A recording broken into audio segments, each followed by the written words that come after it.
Hmm, hmm. Crazy Dolls. Ito ang kwento ko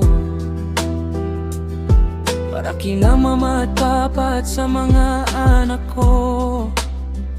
Lumaki sa hirap, walang pilak na kutsara, tapang lang ang baon sa bawat umaga. Sa eskinita natuto kung paano lumaban. Sa murang edad ko, buhay na ang kalaban. Madalas ako ang sakit ng ulo sa bahay, pasaway matigas, laging may sablay. Di ko nakita noon ang pagod nyo sa gabi, habang ako'y gala, kayo'y walang pahinga lagi. Pero kahit ganon, di nyo ako binitawan. Sa bawat pagkakamali ko, ako'y tinayuan. Mama, papa, alam kong marami akong mali, pero puso nyo sa akin ay di nagbago kahit kailan pa man. Babawi ako, yan ang pangako. Sa lahat ng luha nyo noon, dahil sa aking totoo.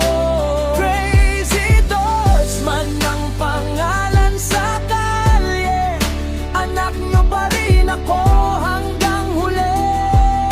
Sa hirap ng buhay, di ako susuko. Kahit gaano kabigat, lalaban pa rin ako para sa pamilya, para sa mga anak ko.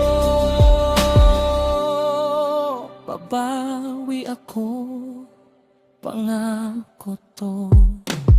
Maaga akong nag-asawa, maagang namulat sa responsibilidad na hindi biro ang bigat. Mula binata na walang direksyon, ngayon naman na may misyon. Ayokong maranasan ng mga anak ko yung gutom at lungkot na dinaanan ko. Gusto ko pag nakita nila ang pangalan ko, respeto at pagmamahal lang maalala nila dito. Hindi man perpekto pero totoo ang hangarin. Maging mabuting ama sa kanila'y sandigan. Sa bawat pawis at pagod sa pagtatrabaho, iniisip ko para to sa kinabukasan nyo.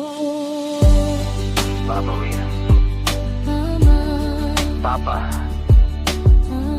salamat sa lahat ng sakripisyo.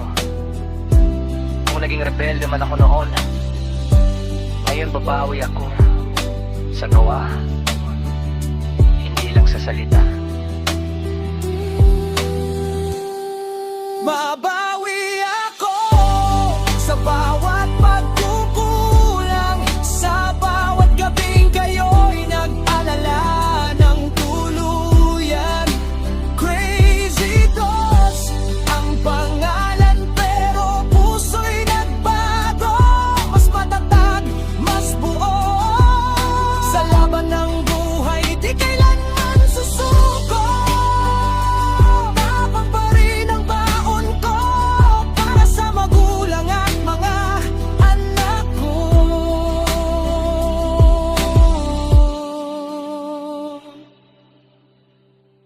Babawi ako hanggang sa huling hininga ko.